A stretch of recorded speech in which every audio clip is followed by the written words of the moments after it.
குட்டீஸ் எல்லாருக்குமே வந்து பார்த்தீங்கன்னா குட் ஈவினிங்ப்பா. 12th commerce supplementary exam failure students video ஃபுல்லாக பாருங்கள்.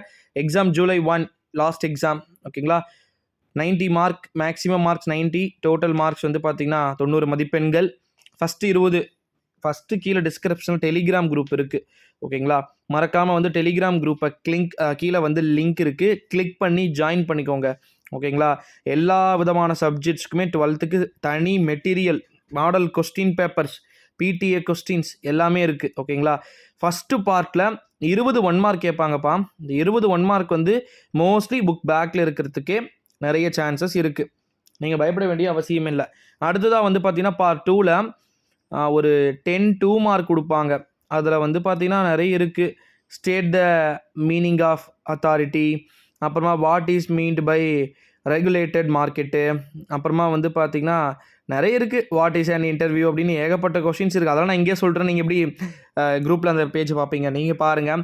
டெஃபினிஷன் செக்கு, காசோலை வரையறுக்க, அப்படி நிறைய இருக்குது. அதே மாதிரி வந்து பார்த்திங்கன்னா தனியார் மயமாக்கல் என்றால் என்ன, வாட் இஸ் ப்ரைவசேஷன் அப்படின்னு சொல்லிட்டு இந்த மாதிரி 2 மார்க் இருக்குது. இதில் கம்பல்சரி 2 மார்க்ஸ்லாம் இருக்குது. இதெல்லாம் மோஸ்ட்லி புக் பேக்கில் இருந்தே கேட்குறதுக்கு சான்ஸ் இருக்குது. அடுத்தது பார்ட் 3 மார்க் பார்ட்டு ஓகேங்களா.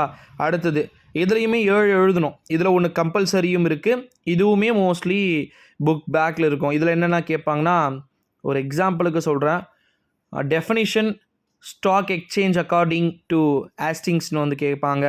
What are the management principles of Taylor அப்படின்னு வந்து இருக்குது.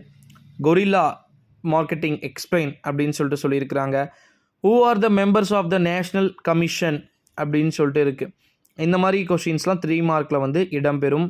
அதுக்கப்புறமா what is a special resolution, சிறப்பு தீர்மானம் என்றால் என்ன, இந்த மாதிரி ஏகப்பட்டது வந்து பார்த்திங்கன்னா இருக்குது. அதுக்கப்புறம் இந்த 3 மார்க்லேயே உலகமயமாக்கலின் ஏதேனும் 3 தாக்கங்கள், state any 3 impacts on globalism அப்படின்னு சொல்லிட்டு இருக்கும். அடுத்தது வந்து லாஸ்ட் பார்ட்டில் வந்து பார்த்திங்கன்னா 7 சாப்டர் செட்டாக கொடுத்துருப்பாங்கப்பா. அதில் ஃபஸ்ட்டு செட்டில் 2, அதில் எதனா 1 எழுதணும். அடுத்தது செகண்ட் சாப்டரில் 2 டீட்டெயில் இருக்கும், அதில் எதனா 1 எழுதணும். இந்த மாதிரி 7 பார்ட் இருக்கும். இந்த 7 பார்ட்டில் மொத்தம் 14 டீட்டெயில். 14ல் ஒரு பார்ட்லேருந்து 1 எடுக்கணும். அப்போ 7 டீட்டெயில் எழுதணும் ஓகேங்களா. எல்லாமே புக் பேக்கில் இருந்தால் வந்து கேட்பாங்க. நீங்கள் மோஸ்ட்லி 12th ஸ்டூடெண்ட்ஸ் காமர்ஸ் தான் வந்து பார்த்தீங்கன்னா இருக்கிறதுலே கடந்த முறை நிறைய பேர் வந்து சென்டம் எடுத்த சப்ஜெக்ட்ஸாக வந்து பார்க்கப்படுது. ஸோ அதனால் வந்து நீங்கள் என்ன பண்ணுங்கன்னா, நல்லபடியாக எக்ஸாம்ஸ் எழுதுங்க. எழுதி முடிச்சுட்டு ரிசல்ட்ஸ்க்காக வெயிட் பண்ணி மறுபடியும் கண்டிப்பாக இந்த முறை எந்த விதமான பிரச்சனையும் ஆகாதுன்றது என்னால் ஷுவராக வந்து சொல்ல முடியும். கேரண்டி ஆல்சோ கொடுக்க முடியும் கண்டிப்பாக 12th காமர்ஸுக்கு மட்டும். ஏன்னா அவ்வளோ ஈஸியாக வந்து கேட்கக்கூடிய சப்ஜெக்ட்ஸாக 12th காமர்ஸ் இந்த முறை இருக்கும்னு சொல்லிட்டு நான் எக்ஸ்பெக்ட் பண்ணுறேன். So don't worry, don't panic. கண்டிப்பாக வந்து எக்ஸாம்ஸ் வந்து பார்த்திங்கன்னா ரொம்ப ஈஸியாக இருக்கும்னு சொல்லிட்டு நம்ம எதிர்பார்க்கலாம். நீங்கள் பண்ண வேண்டியதெல்லாம் என்னென்னா, இந்த வீடியோவை உங்கள் ஃப்ரெண்ட்ஸ் அண்ட் ஃபேமிலிஸ் எல்லாருக்குமே வந்து பார்த்திங்கன்னா மோஸ்ட்லி ஷேர் பண்ணிக்கோங்க. எவ்வளோ பேர் இருக்காங்களோ அவங்க எல்லாருக்குமே வந்து பார்த்திங்கன்னா ஷேர் பண்ணிக்கோங்க. டெஃபினெட்லி நம்ம பார்த்துடலாம் என்ன நடக்குது அப்படின்னு சொல்லிட்டு. Thank you so much.